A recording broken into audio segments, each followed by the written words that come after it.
The following insights may be helpful for those people who still may need to maintain a detached and limited contact.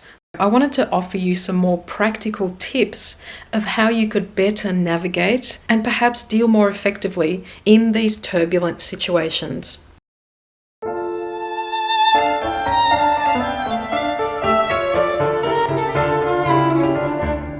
First of all, don't ever be fooled that your relationship or conversations are normal or are going to be normal. They are highly dysfunctional, and your ability to be effective is limited. You're not dealing with a rational person, nor are you dealing with someone who has the same intentions as you. Your goal may be to reach peaceful resolution, negotiating until you both find a common ground. However, their goal is to maintain their control over you by making you question your sanity and by destroying your self-worth. We tend to project our virtues, ethics, sense of morality onto every single person we see. And it often takes us a personal relationship with a narcissist to painfully make us aware that there are people who have no moral compass or ounce of empathy. Please keep in mind that every situation is different, so it's up to you to use your discretion with what you discern will be effective with this person. There are all sorts of variations when it comes to narcissists, psychopaths. Some of these people are more volatile than others, so always ensure your safety first. And when I say safety first, this includes your psychological safety, which means keep all your dealings with this person to a bare minimum. Also, consider documenting your interactions. For some people, it may be most appropriate to keep a written diary of all your engagements. And for others, I'd highly recommend bringing a third party along with you, perhaps a trusted friend. Or in some cases, the most effective and protective thing for you to do is to bring a neutral third party, such as a lawyer, a counselor, or a coach. And the reason why this is important is because their priority is to maintain their image. So they're less likely to go off the rails if there's someone else with you. Remember, they want to preserve their identity. So they'll play nice and do everything to ensure that their mask doesn't slip in front of others. Remember to adjust your expectations by understanding that this person has a very limited capacity, if any, to be compassionate, to be able to communicate openly, or to be able to maintain any genuinely loving interaction. If you don't understand this, or you're in denial about this, then it almost guarantees that you're going to be frustrated, disappointed, hurt, and always angry. Please realize that your attempt to effectively deal with this person will be seen as a threat.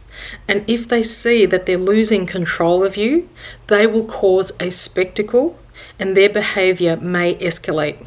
If they don't get their way, they may even threaten suicide, or they may even threaten your life or the life of your loved ones. So always proceed with caution when you're dealing with a very unreasonable person. And as we know with narcissists, they are completely unreasonable. Don't bother trying to be logical or rational. A narcissist will convince you that 2 + 2 = 5. So save yourself the headache and just know that you cannot reason with them. Save your tears and begging or pleading or trying to show them how emotionally distraught or upset you are, because narcissists don't care about your feelings, they don't care about you, unless you're doing something for them. They have no conscience, so trying to get them to empathize for you or trying to make them feel compassionate, that just won't work because they just don't care. Be careful if you're thinking of abruptly confronting them, because they can be very emotionally or even physically violent. Any confrontation to them means that you are criticizing them, and that may trigger their rage. So always proceed with caution, because bringing something that's significant to you to their awareness needs to be navigated discerningly. Don't do it from an emotional standpoint, because they can't put themselves in your shoes. Confronting them about something needs to be presented as a series of actions that have a certain outcome. But whether you will be effective at getting the outcome that you want will depend on how you present it to them. And I'll come back to this in the video later. Never reward bad behavior. We teach people how to treat us, and we expect that they have empathy, consideration, and respect, but with pathological narcissists, that is not the case. So if we tolerate abusive, dismissive, disrespectful behavior towards us, we are inadvertently saying that it's okay. So you need to ask yourself, what are you accepting? What are you tolerating? How are you rewarding their bad behavior? We often try to rationalize to ourselves why we're tolerating this. But justification is self-delusion. And rationalizing their abusive behavior is not in your favor. It's actually in their favor, and they get what they want. So it's important to confront yourself with, what are you accepting? What are you tolerating?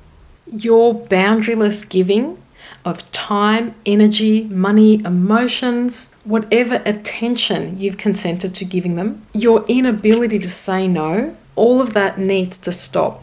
Whether that means no longer being at their beck and call, or attending all their family circus performances, or replying to their 10 calls a day, or listening to their endless sob stories, you need to stop feeding their insatiable need for drama and validation of being the center orbit of your existence. Just stop and become very boring, withdrawn, apathetic, and blasé. Your emotional response validates their significance in your life. Any emotions, whether it's pity, anger, resentment, irritation, let me say it again, any emotional response is perceived as a reward by them, and it reinforces this bad behavior. If you must reply to a call, then just deal with the facts, the bare essentials, and end it immediately if the drama starts. And you may have heard this 100 times, the significance of being emotionally non-reactive. And that is because your emotions are the currency. Communicate your limits, not their limits, your limits. And explain that there are consequences to actions. So if they choose this behavior, that means that they are also choosing the consequences of that behavior. And communication with a narcissist is virtually impossible. So sometimes that might mean writing a letter and getting really specific with your requests, letting them know if they want to have a relationship with you, it'll be on these terms. If they choose not to listen or not to honor what you're asking of them, the consequence of that behavior means that they will no longer have a relationship with you. So whenever you attempt to communicate with a narcissist, always remember to do it from a detached and emotionally distant standpoint. Another tip of how to deal with a narcissist is to persuade them that they will derive something significant from doing what you want. Remember, their mentality is always from the "what's in it for me" perspective. So you need to know what they want and what they're invested in. Is it their intelligence, their beauty, their strength?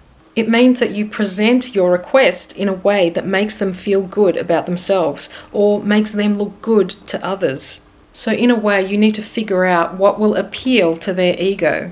After all, their objective is to be perceived as all-wise, perfect, infallible, the caring mother or the devoted husband. So you need to emphasize how what you want, what it will do for them.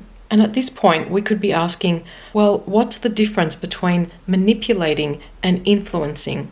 Well, influence has a positive connotation. It's when you're emphasizing the benefits of a particular choice. When you're persuading someone and making someone aware of something that could be beneficial to both parties. The art of persuasion could also include things like focusing on the positive aspects of a person's behavior, saying thank you or acknowledging them for something that they did really well. So this is all part of positive reinforcement and rewarding good behavior, whereas manipulation has a negative connotation.